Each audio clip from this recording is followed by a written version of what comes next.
there. I decided to do a little screen recording. I've never done one of those before, so this is kind of fun. I've gotten quite a few questions on how I scan in my work, how I get it prepared for sending to the printing company I use, all that kind of stuff.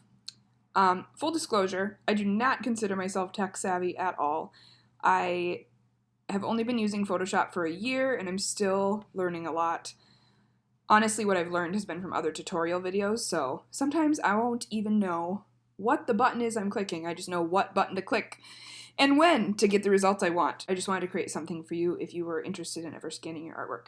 First thing I do is I go to my scanner. I have a Canon LIDE, I don't know if that's how you say it, Canon LIDE, capital DE, 220. My painting is on the scanner. It's ready to just see what's going on. So the first thing I do is I select the area that I want the scan to actually pick up. Then my output, I always have at least 300 DPI. I think that's dots per inch. So basically related to the pixels, I think, and like the quality of scan. Ooh, I don't know if that's actually right. I'm kind of just guessing. Some of you might be thinking, oh girl, you don't know what you're talking about. Anyway, I always make sure that it's at least 300. Different printing companies will have different requirements. Sometimes I have image adjustment auto on just a little bit. I'll show you what none looks like, and it's just very flat and dull. And you can do that if you're planning on doing the Photoshop edits. Like, that's fine. You just have more work to do. So I do auto, and then usually all of these I have like low to none. The only one I'll change sometimes is if I have a painting that's going over the edge. Sometimes I'll put that gutter, this is the gutter, shadow correction on. But then other than that, what I do is I go to, this is apparently called a histogram, didn't know that.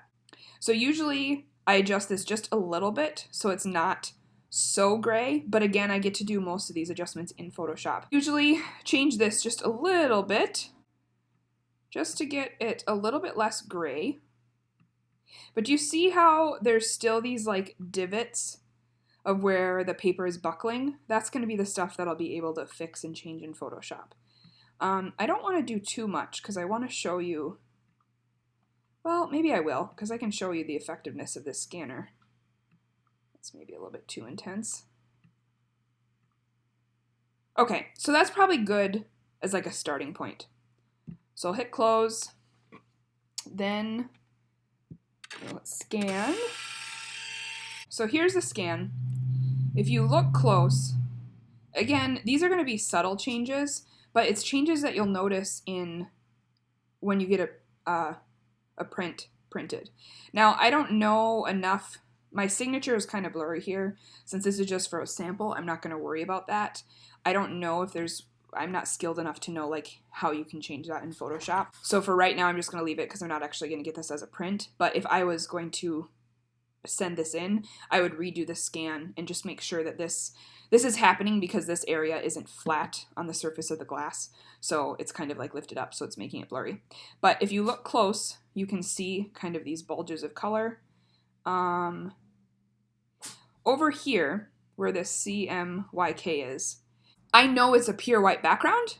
If all of those numbers that show up, you look over here when I move my mouse, if they're all 0%, so that's 0%, that's 1%, so it's not completely white. When I get down to these areas that are obviously colored to the naked eye, like you can see, that's 9%, 7%, 1. So I really want those to be 0.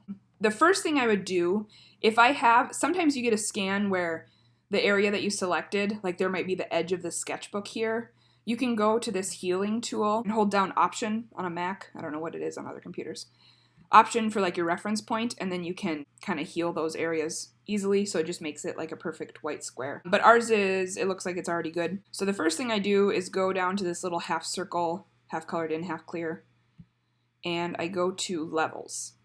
So first I need to pick a reference point, and I'm going to create a mask.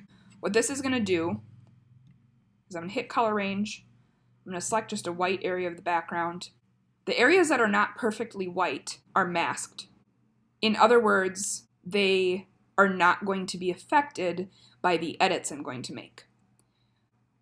If I were to do this, all of this black area looks white on my page, but it's actually not perfectly white, like all these little speckles and stuff.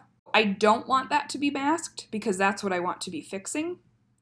So I'm going to put this, even here wouldn't be good enough, because here this is going to be masked and blocked from the edits I'm going to be making. Now if you'll notice, as I'm moving this bar, my painting is being affected, the color is being affected, some of which I want to happen, because again my goal is to make this as close and rich to real life as possible. So some of that I'll keep, but I'll show you something at the end that you can do to kind of fix and make it look more like natural watercolor. I'm going to keep pushing this bar, even though it's affecting my watercolor painting. If you look, there's still a slight gray. I don't want any of that to be masked right now. And I'm going to do this twice. Maybe the first time I'll keep it right there. And I know those aren't perfect yet. I'll fix them. So hit OK. Then I go to levels. And now you'll see like how dragging these little guys affects the picture. I'm trying to get this white background as white as possible. I'm not going to do it to the extreme yet, because this is going to be kind of my test layer. And some of the painting that I'm affecting, I want to keep that way, because if you notice moving this one kind of changes.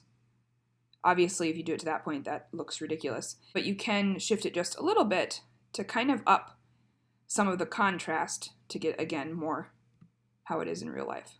So the first time I do it, it is to get some of the white as possible, but then it's also if I need to enrich the painting a little bit. One thing you can do at all of these stages is go back to that info area. Again, these want to be at 0%. So they are at 0%, but I could also get those other numbers to 0. But like this is still at 6, 9, 10. I want all those numbers to be 0. I'm happy with how my painting looks right now. So now I'm going to do the exact same thing, because now I want to affect the background and make it really white. So I'm going to go to levels again, go to masks, my color range, just hit a reference point that's mostly white. And this time I'm going to be okay with it affecting a lot of my painting, because I'm going to be able to basically reverse what happens on the painting and then make sure I'm getting a really white background. So I'm going to hit OK. Levels. So I'm going to see what that does in terms of my percentages. 0. 0. Really, I'm looking at, I personally notice the biggest problems on like the edges. Usually I'm able to get this center area pretty white. This is good enough for me. If I was doing an actual print for the purposes of time right now, I'm just going to move forward.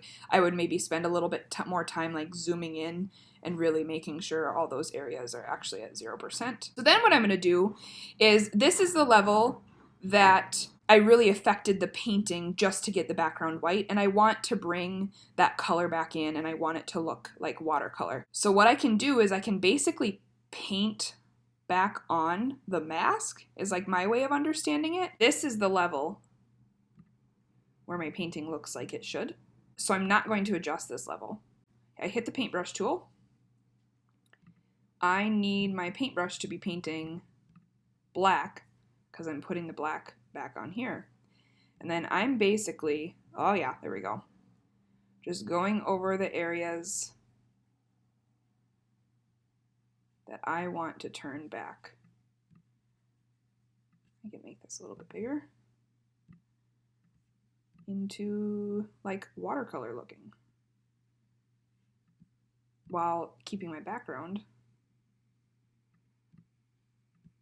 nice and white. So I'm just going over this, going over those shadows again. And that's pretty much it. And then you have a nice background that's nice and white, and your painting is rich in color.